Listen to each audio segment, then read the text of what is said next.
ಅಡಿಕೆ ಕೀಳುವಾಗ current shock ಹೊಡೆದು ಅವಘಡ.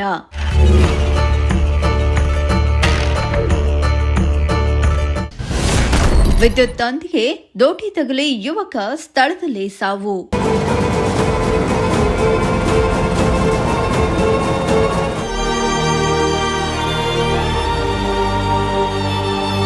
ಅಡಿಕೆ ಕೀಳಲು ತೆರಳಿದ್ದ ವೇಳೆ ವಿದ್ಯುತ್ ತಂತಿಗೆ ದೋಟಿ ತಗುಲಿ 19 ವರ್ಷದ ಯುವಕನೊಬ್ಬ ತನ್ನ ತಂದೆ ಎದುರೇ ಸಾವನ್ನಪ್ಪಿರುವ ದಾರುಣ ಘಟನೆ ತುಮಕೂರು ಗ್ರಾಮಾಂತರ ತಾಲೂಕಿನ ನಾಗವಲಿ ಸಮೀಪದ ಸೀನಪ್ಪನಹಳ್ಳಿ ಗ್ರಾಮದಲ್ಲಿ ನಡೆದಿದೆ.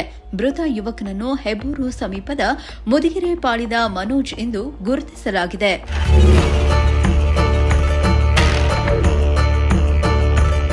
ಇನ್ನು ಮನೋಜ್ ಅವರ ತಂದೆ ಸೀನಪ್ಪನಹಳ್ಳಿ ಗ್ರಾಮದ ಅಡಿಕೆ ತೋಟವೊಂದನ್ನು ಚೇಣಿ ಮಾಡಿಕೊಂಡು ಕೃಷಿ ಮಾಡ್ತಿದ್ರು. ತಂದೆಯೊಂದಿಗೆ ಮನೋಜ್ ಕೂಡ ಅಡಿಕೆ ಕೀಳಲು ತೆರಳಿದ್ದರು. ತೋಟದಲ್ಲಿ ಸ್ಟೀಲ್ ದೋಟಿಯಿಂದ ಅಡಿಕೆ ಕೀಳುತ್ತಿದ್ದ ವೇಳೆ ಮೇಲ್ಭಾಗದಲ್ಲಿದ್ದ ವಿದ್ಯುತ್ ತಂತಿಗೆ ದೋಟಿ ತಗುಲಿ ಪರಿಣಾಮ ಮನೋಜ್ಗೆ ವಿದ್ಯುತ್ ಪ್ರವಹಿಸಿ ಸ್ಥಳದಲ್ಲೇ ಮೃತಪಟ್ಟಿದ್ದು, ಮಗನನ್ನು ಕಳೆದುಕೊಂಡು ಕುಟುಂಬಸ್ಥರ ಆಕ್ರಂದನ ಮುಗಿಲು ಮುಟ್ಟಿದೆ.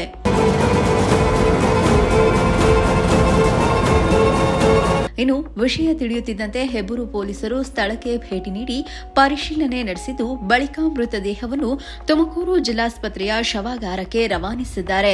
ಸದ್ಯ ಘಟನೆ ಸಂಬಂಧ ಹೆಬ್ಬೂರು ಪೊಲೀಸ್ ಠಾಣೆಯಲ್ಲಿ ಪ್ರಕರಣ ದಾಖಲಾಗಿದ್ದು, ಪೊಲೀಸರು ತನಿಖೆ ಮುಂದುವರೆಸಿದ್ದಾರೆ. ಕ್ಯಾಮರಾ ಪರ್ಸನ್ ವಿಜಯ್ ಜೊತೆ ದೀಪಕ್ ಕೆಂಕೆರೆ, ಪ್ರಜಾಶಕ್ತಿ ಟಿವಿ, ತುಮಕೂರು.